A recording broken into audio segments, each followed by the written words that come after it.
Naghahanda ng Department of Social Welfare and Development Field Office 3 sa pamamahagi ng Cash Relief Assistance o CRA para sa mga tricycle driver na apektado ng mataas sa presyo ng langis.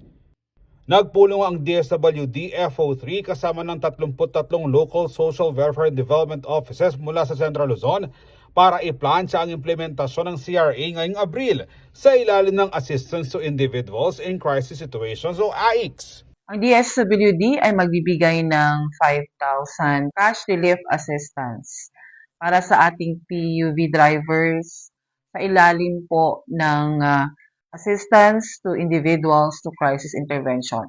Pero ang una munang target po ng DSWD Field Office 3, galing po sa aming central office, ang instruction, ang ating mga TODA. Yun muna po ang unahin namin, mga tricycle drivers. Unang makikinabang sa programa ang mga kwalipikadong miyembro ng Tricycle Operators and Drivers Association bilang agarang tulong sa kanilang kabuhayan. Ang requirement para sa qualified tricycle drivers ay tamang identification, validation mula sa DSWD Social Registry Section at endorsement ng LGUs o partner agencies tulad ng DOTR at LTFRB. Kailangan din ng valid at hindi expired ng professional driver's license, lehitimong miyembro ng TODA at hindi kolorum o operator. Kinakailangan din ng personal na pagdalo sa payout upang matiyak na tama ang pagbibigyan ng tulong.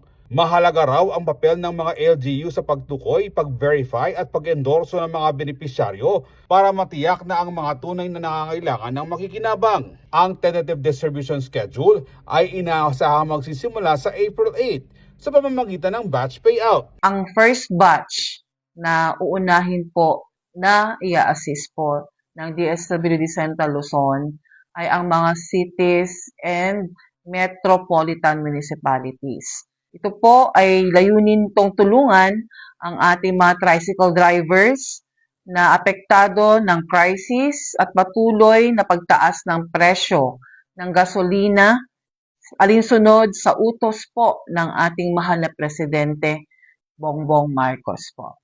Layunin umano ng Financial Assistance Program na makapagbigay hindi lamang ng agarang tulong pinansyal, kundi palakasin din ang ugnayan ng pamahalaan at komunidad at matiyak ang mabilis, maayos at patas sa distribusyon ng tulong para sa sektor ng transportasyon. Ako si Jody Dizon Mercado para sa CLTV 36 News.